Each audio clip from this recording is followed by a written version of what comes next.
So these are official interest rates falling to record low levels. So the Reserve Bank decided when the mining boom finished that we had to do what the rule book tells us, the playbook tells us, cut interest rates.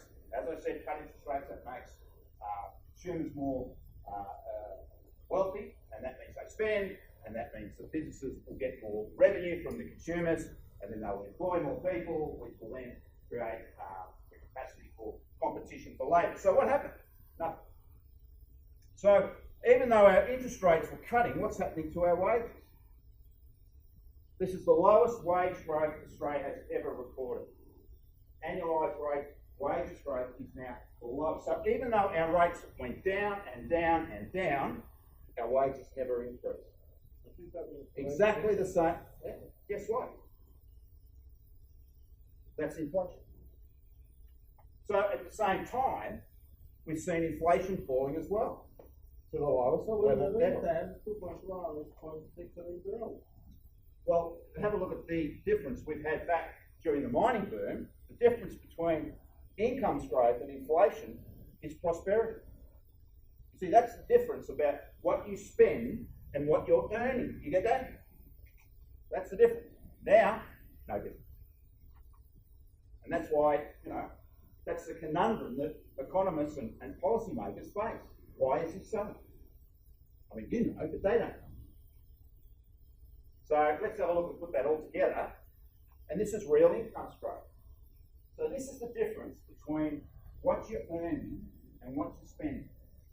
And you can see that we are now bumping along the bottom in terms of the difference between what we're making and what we're spending it on. And you can see the difference from during the mining boom, the prosperous period when we were growing at above 3%, right, and what we are now. This is counterintuitive to all the theories about monetary policy. The lower rates will reinflate economies. It hasn't happened. And it hasn't happened anywhere. This is exactly the same in the US. Exactly the same. They've got the key issue, which we'll talk about in a minute, is jobs growth. Even though that's occurred, hasn't created higher incomes. So low and going nowhere, despite low rates. We'll get to the Canberra housing market shortly. So unemployment. So we've seen one of the factors that we usually see through low interest rates is an improving the jobs market. Right? So we've seen the unemployment rate falling. Well, that's good. How come we're now getting to lower levels of unemployment, right? And incomes aren't growing? But where? Here, 4.5. Well, we have a bigger workforce. We have a bigger population. That's about participation. Let me finish. All right, we can talk later at the end. All right, I'll let you have a copy of my book. So, but you'll have to pay.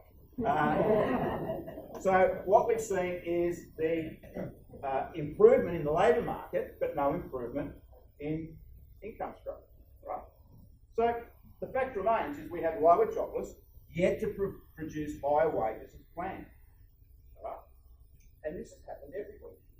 The theory of low rates creating more investment, more consumption, creating more demand for labour, creating competition for labour, pushing up wages hasn't happened.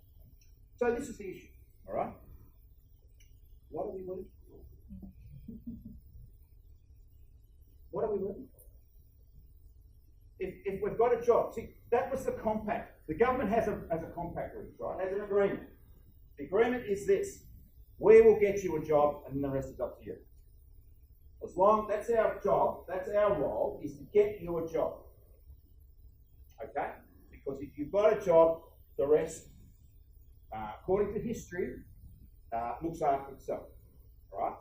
Because if everybody's got a job, incomes are rising, and you've got the prosperity effect, because incomes are rising faster than price hasn't happened.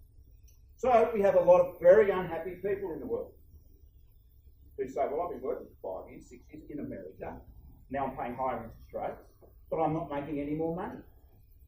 So what do? You vote for Donald Trump.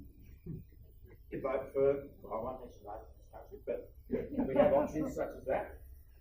And this is the, I guess, social economic issue that is confronting the world. That we have this stagnant, stifled environment for growth, for income, for wealth, for prosperity. Nothing's happening. So why work? In previous cycles, the job was the key. Get the job and everything will look after itself, like way back here. All right? But even if we get to these levels, who knows what's going to happen? But so far, there has been no sign of a revitalisation of wages in response to low interest rates. Why we should increase interest rates? Well, I thought you would. Sorry.